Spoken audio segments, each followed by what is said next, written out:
Okay, welcome. And now we're going to start chapter 4, section A, and this is about taking control of your finances. This is going to be about personal finance. Okay, so let's jump right in here. So now controlling your finances, you start with the basics, right? You got to know how much money is in your bank account. Okay, knowing that will help you avoid bouncing checks or going over your limit for debit cards or having them rejected or getting bounce check fees or overdraft fees and whatnot. Okay, so it's very important to keep track of what's in your bank accounts. Also know what you spend. In particular, keep track of your debit and credit card spending. Okay, personally, I don't use credit cards.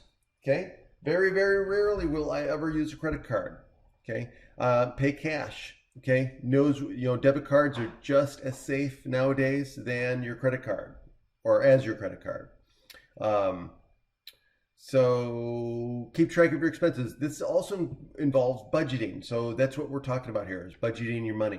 Okay, the fact is over 85% of millionaires, based on the National Study of Millionaires in 2017, and also the other largest study, which was based on the book came out in 1998 by Stanley and Duvak.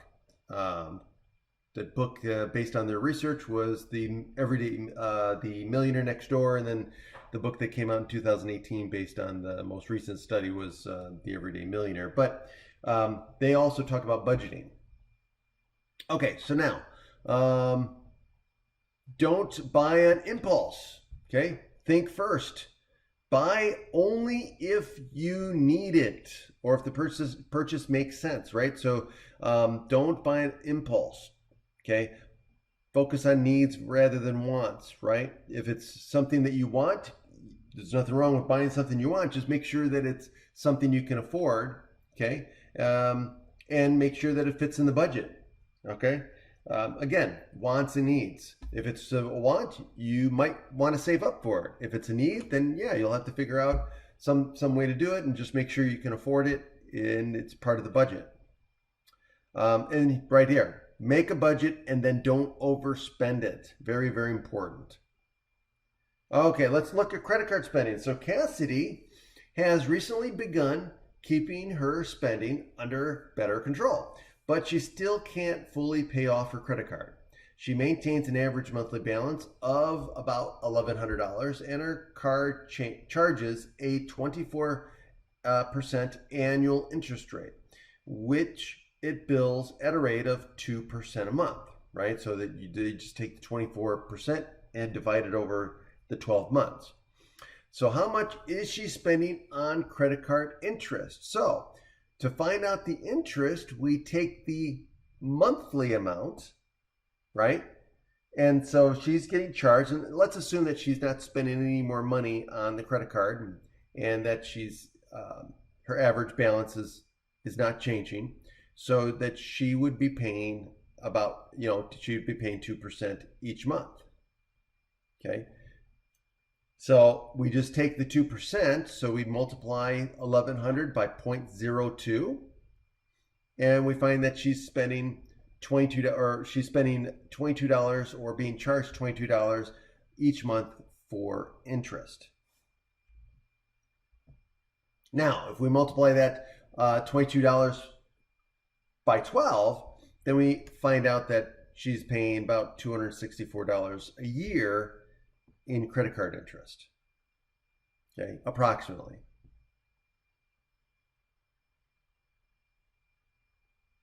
Okay. So interest alone is costing Cassidy more than $260 per year, a significant amount for someone living on a tight budget. Clearly, she'd be a lot better off if she could find a way to pay off the credit card quickly and end those interest payments. And obviously, the better yet would just avoid the credit card usage at all. I mean, or for good. Don't use it at all. All right, so here is the 4-step budget making process. This is very simple, very straightforward, and it works. Okay, so first of all, you list all the monthly income, all of your monthly income need to be listed out, and you, again, depending on how you get paid, you want these in monthly amounts, right? So if you get paid weekly, bi-weekly, semi-monthly, whatever the case may be, even if you're a commission, even if you get base plus commission, or if you're 100% commissions, easy way to do that is just take your last 6 months of commission checks and you just take the average over the last 6 months, okay, and use that as your average monthly income. And then 2 is you just determine your average monthly expenses, right? So you take all your bills. This is the part that's going to take you 90 to 120 days to figure out. This is the part that you'll forget things, things will come up, and you'll forget things. Now I divide these into 2 separate columns. One is going to be your bills that you pay regularly. These are the things like your car payments, your rent, your mortgage, your electric bill, your cell phone. These are all the things that come due about the same time every month, and they're usually either about the same or they're the same amount, right? And so those are the bills that you would list. And then the other bills are what I call your sinking funds or envelopes. And these are things that are bills or expenses that will come up eventually. Some of them are regular, some of them aren't. So, for example, birthdays, vacations, things you can save for, right? So, for example, tuition. What are other things that come up? Like, I think, I don't know if I mentioned Christmas, but Christmas, right? Christmas comes along once a year, the same time every year, right? So instead of doing what most people do is basically they wait till the last minute, they put everything on a credit card, which means that they usually overspend and spend more money than they expected or wanted to. And then they have another payment afterwards, right? So, but what if you took like all the money you wanted to spend and decided, okay, this is what I'm going to spend on each of my loved ones. And then you add that up, and that's the amount you need to save for the next year. So then you just divide by 10, real easy number. That's what I do, divide by 10. And then that's the amount of money each month you put away in an envelope or a separate account, whatever the case may be. I use envelopes. Cash is easier. And so and the reason why I divide by 10 is 1, it's easy, and 2, you'll have the money, all the money that you wanted 2 months before the due date, right? So if you wanted your money for Christmas, then if you did this, let's say January 1st, and so by October, you'll have all the money that you had planned to save. And then November, during whatever, Black Friday or whatever, Cyber Monday, whatever the case may be, you'll have the money, you can go shopping, and once the money's gone, you're done. Everybody gets, you as long as you stick to what you said you're going to do. And it takes the stress off, no more bills after the holidays. Everything is just so much better, okay? Same thing with insurance. Let's say you pay your insurance monthly, but let's say you want to pay it annually, like I do, because you usually get a nice big discount on your premium if you pay it annually. So how would you do that? Well, you do the same thing. You take your annual amount, right? You pay the annual amount first, and then what you do is divide it by 10 again. So if it's $1,000 for your homeowner's insurance, let's say, then you would just put $100 a month into your envelope or an account. And then what happens? By the time that insurance is due, the insurance company will draft it out of your account, and it's done and over with. You had the money, no big deal, right? It was budgeted, okay? So again, there's lots of things that will come up. Now that's the one where you might forget things, right? Something might come up and look, ooh, I totally forgot about that. I'm gonna have to put an envelope together for that. Auto maintenance is one, right? You're gonna eventually have to change your tires, replace your tires, replace brakes. You got to get an oil change regularly, right? Fluid flush, whatever the case may be. Transmission's eventually going to go out. Things are going to end up being replaced. So it'd be wise to set an amount aside every month, $100, $200, whatever it is, to take care of any of those repairs or maintenance things that are going to come up with your car. Okay. So anyway. 3, determine your net monthly cash flow by subtracting your total expenses from your total income, okay? So your cash flow, you want your cash flow positive, right? If it's positive, fine. Then what you can do is you can decide what to do with that positive cash flow. Okay, now I use a zero-sum budget, which means every single dollar has an assignment. It's assigned to go somewhere. So even if my cash flow is positive, which is what you want it to be, you still have to decide that extra money that you have, what are you going to do with it?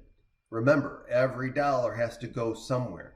So again, the saying that I've always heard, and this comes from a prolific writer, John C. Maxwell, he says, and this is about budgeting, he says, a budget puts you in control of your finances so that you decide where your money is going to go instead of wondering where it went, okay, which I think is fantastic.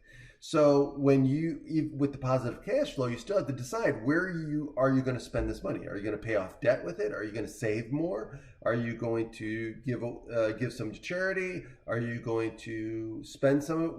What is it that you're going to do? You just have to make that decision, okay, before the month. And then make adjustments as needed, meaning that once you put the budget together, it's written in stone, right? So you stick to the budget, you don't overspend the budget, but here's the thing, things are going to come up, especially the first 3 or 4 months as you're working out the budgeting. Things are going to come up, things you forgot, things that you didn't expect.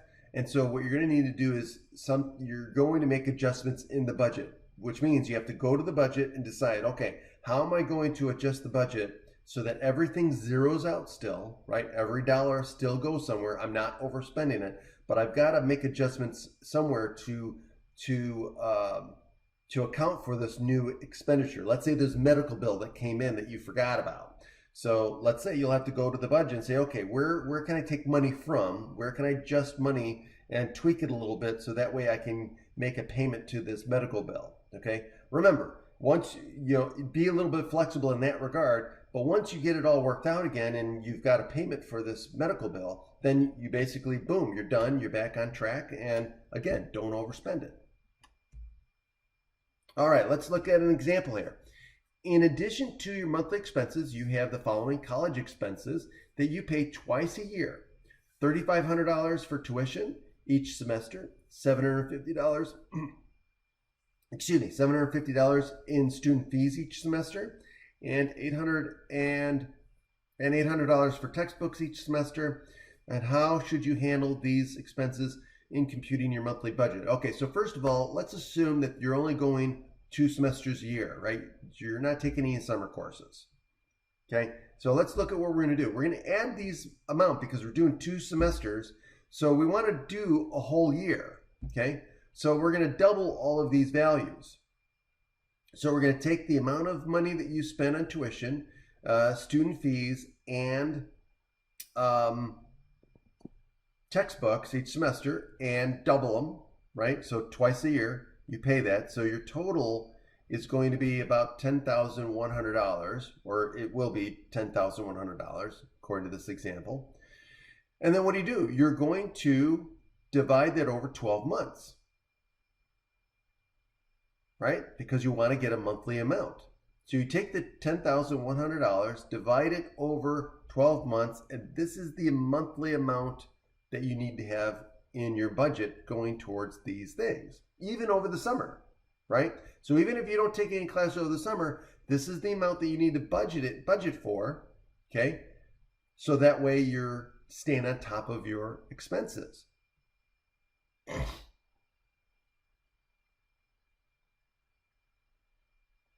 All right, let's look at this. It says across all institutions, the average cost of a 3-credit college class is approximately $1,500.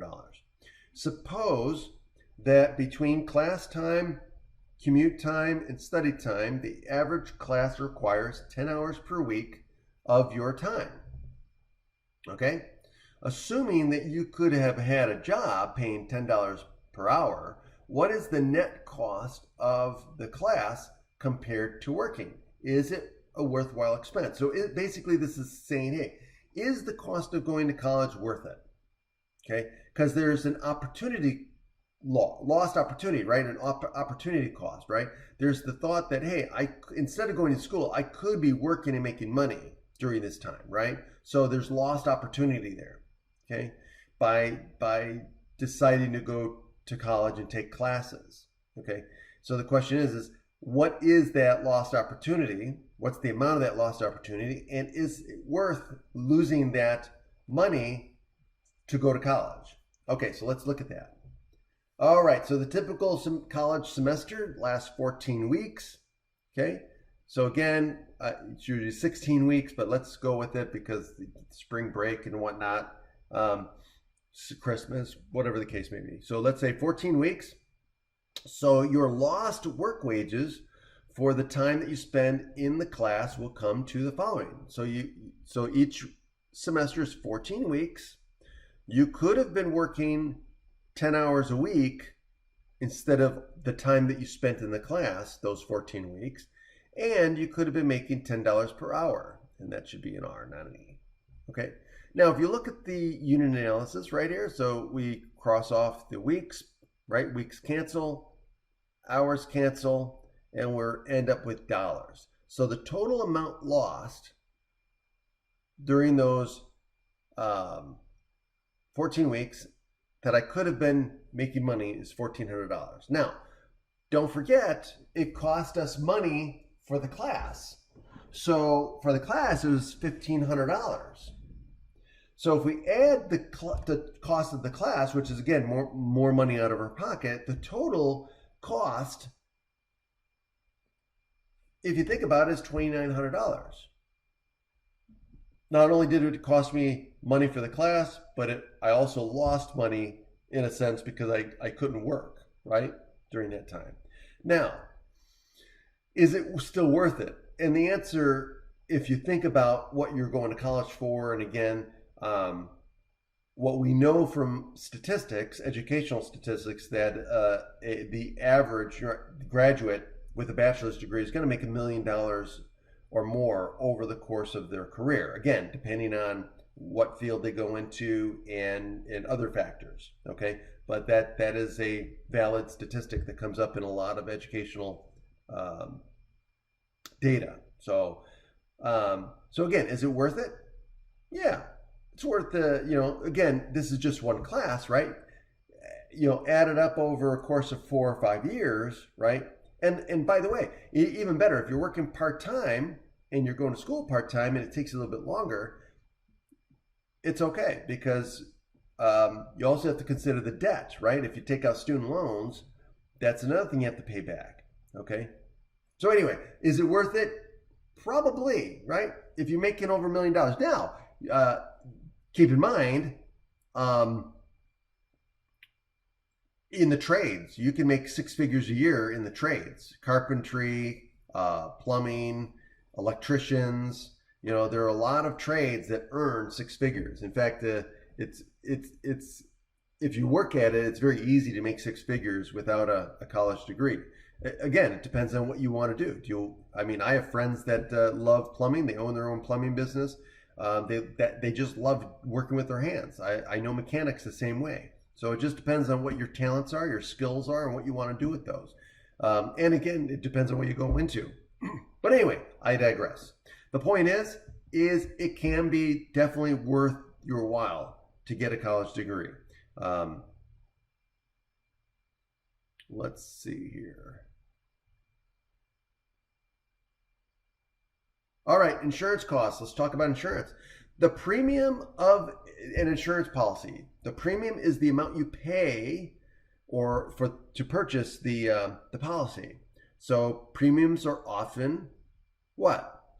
Hold on a second. Oh, that must be, premiums are often, I don't know what they're trying to say here. Premiums are often, well, one thing I'll say is premiums are often tied to the deductible. Maybe that's what they're trying to say. So a deductible is the amount you are personally responsible for before the insurance company will pay anything. So typically, higher the deductible, lower the premium. Lower the deductible, higher the premium. Because if you have a high deductible, let's say your typical auto policy has a $250 deductible and you pay X number of dollars per month for the policy, or you pay annually, whatever the case may be. If you pay a higher deductible, what happens is you're saying, hey, I'm going to take on more of the personal responsibility if I'm in an accident. So if I go from $250 and I say I want $1,000 deductible, that means if I get into a car accident, I pay the first $1,000. If it's my fault, I pay the first $1,000 before the insurance company covers any of the rest. Okay, so because I'm taking on a higher risk, not a higher risk, but a higher responsibility, the company will pay me will charge me a smaller premium for the policy. Okay, so that's how it works. Okay, and then a copayment. Now this is tied usually to health insurance. Okay, you will not see this with auto insurance or home insurance. This is typically tied to health insurance. Okay, it's the amount of you will pay each time you have a particular service. For example, in dental insurance, you might pay a $60 copay for a cleaning. Or if it's health insurance and you're going to the doctor, you might pay a $75 copay for a doctor's visit, or to see a specialist, or you might have a $10 copay for prescriptions. It just means this is the set amount cost that we're going to charge you for a particular service. All right, now let's look at an emergency room visit. Okay, so suppose that you have an accident and you end up in the emergency room receiving a $7,000 bill for your treatment. Okay, fortunately, you have health insurance, but your policy has a $1,000 annual deductible, a $250 copay for the emergency room visit, and then pays only 80% of the remaining balance. How much will you pay out of pocket for the emergency room visit? Assume that you haven't had any other medical expenses the current year. Okay, so now, $7,000 bill. First of all, $1,000 is going to come off right off the top, right? And then on top of that, you'll have a $250 copay that will come off right off the top, right? And those two will be paid first before your insurance kicks in and pays the 80%. So it's an 80-20 policy, okay? Which means 80% the policy takes care of, the insurance company takes care of, the other 20% you take care of. So right away, we have $7,000 minus the $1,000 minus the $250, which brings us to a balance after we pay that of $5,750, right? And then of the $5,750, the insurance company is going to pay 80% of that. So we're going to be responsible for 20%. So if we take 20% of that,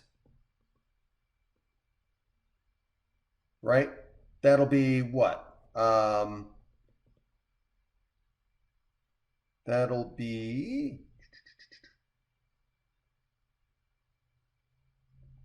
$1,150, I believe. If my math is right. Yeah, 575 times 2 is $1,150.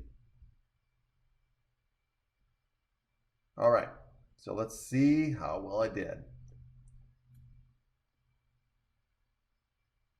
That's right. So we got, everything's good.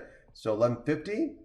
So your total cost is the $1,000 plus the $250 that you paid for the deductible, or excuse me, the $1,000 is the deductible, and then your copayment, and then the $1,150 is your 20% of what's left over.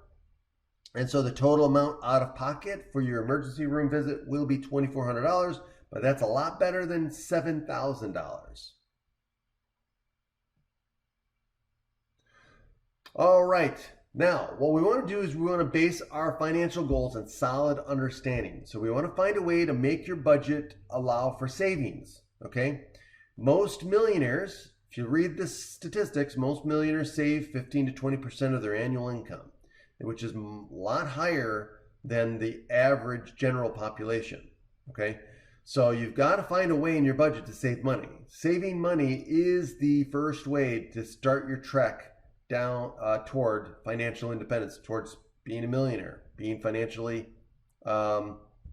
wealthy. Okay. So find a way to make your budget allow for savings. Understand how savings work and how to choose the appropriate savings plan. Understand the basic arithmetic of loans. We're going to cover all of these in later chapters and later videos. And then understand how taxes are computed and how they can affect your financial decisions. Understand how the federal budget affects future personal finances. All right, so that is it. So we're going to cover a lot of that stuff in the next several videos and next sections, and we're going to dive into it as well. So again, have a great day, and thanks for listening. And if you have any questions, please reach out to me. You take care now.